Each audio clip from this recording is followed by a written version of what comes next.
నమస్తే. ఎన్నో ముఖ్యమైన అంశాలు, అలాగే ఎన్నో ధర్మ సందేహాలు, ముఖ్యంగా మాస ఫలితాలు. ఈ విషయాల్లో మనందరికీ సుపరిచితులు. చాలా వీడియోస్ ఆల్రెడీ మన ఛానల్‌లో చేసున్నాం. ప్రతి మాసం మనల్ని పలకరిస్తూనే ఉంటారు మాస ఫలితాల ద్వారా.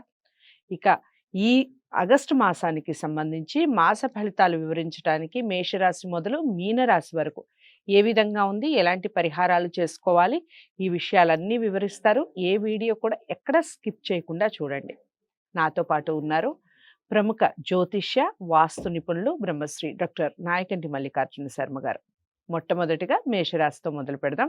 ప్రతి రాశి కూడా మీకు ఎలా అనిపించింది, మీరు ఎంతవరకు ఫాలో అవుతున్నారు, ఈ విషయాలన్నీ కామెంట్ బాక్స్లో తెలియచేస్తూ, గురువు గారిని కలవాలి అనుకుంటే స్క్రీన్ మీద కనపడే నెంబర్కి కాల్ చేయండి. నమస్కారం గురువు. నమస్కారం. గురుగారి తదుపరి రాశి ధనుస్సు రాశి. ధనుస్సు రాశి వారికి ఏ విధంగా ఉందండి ఆగస్టు మాసం? తప్పకుండా అమ్మ. ఓం శ్రీ గురుభ్యో నమః.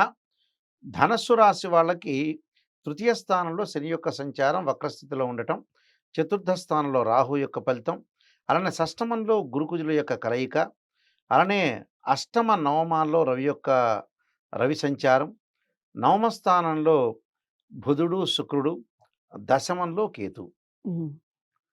ఇది ఈ గ్రహ సంచార విషయం. ధనస్సు రాశి వాళ్ళకి ముఖ్యంగా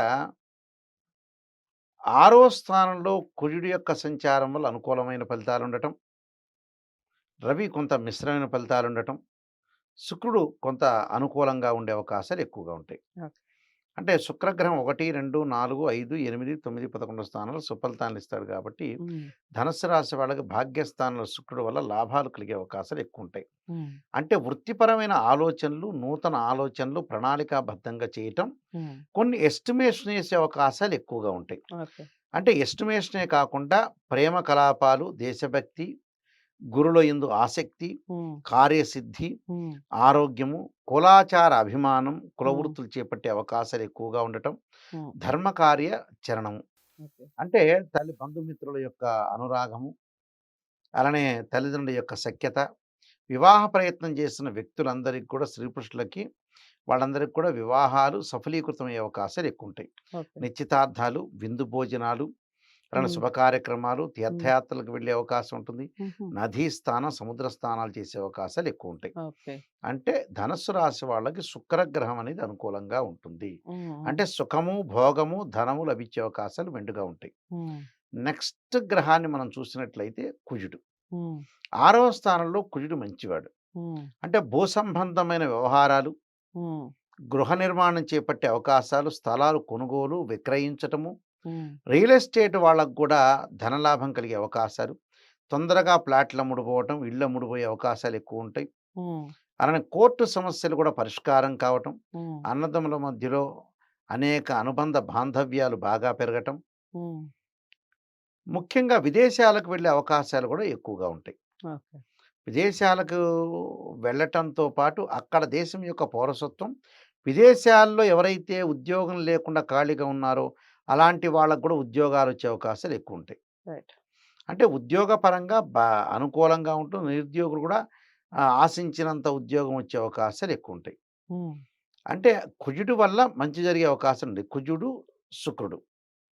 అలానే భాగ్యస్థానంలో బుధుడు వల్ల ఎలా జరుగుతుంది అంటే అలసత్వం, అసంతుష్ట భోజనం, సమయానికి చేయలేకపోవటం, మీ వల్ల అన్యకులకి ప్రమాదం, అంటే వేరే వాళ్ళకి ప్రమాదం జరిగే అవకాశం మీ వల్ల ఉంటుంది.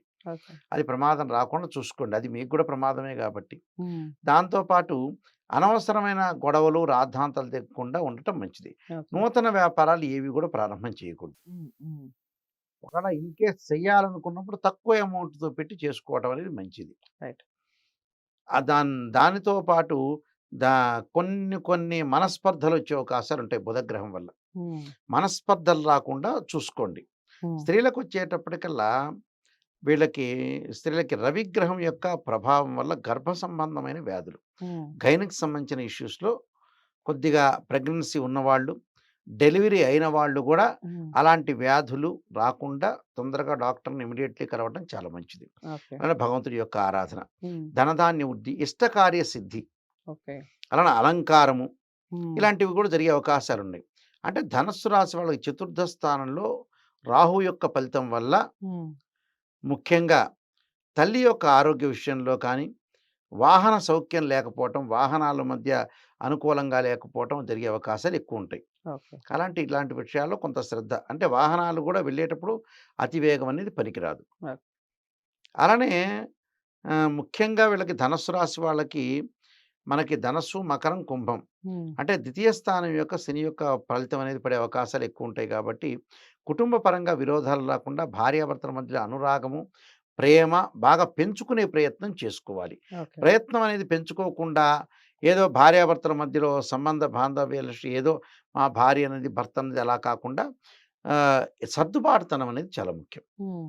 సర్దుకొని పోతే కాంట్రవర్షన్ కంటే compromising is best policy. Right.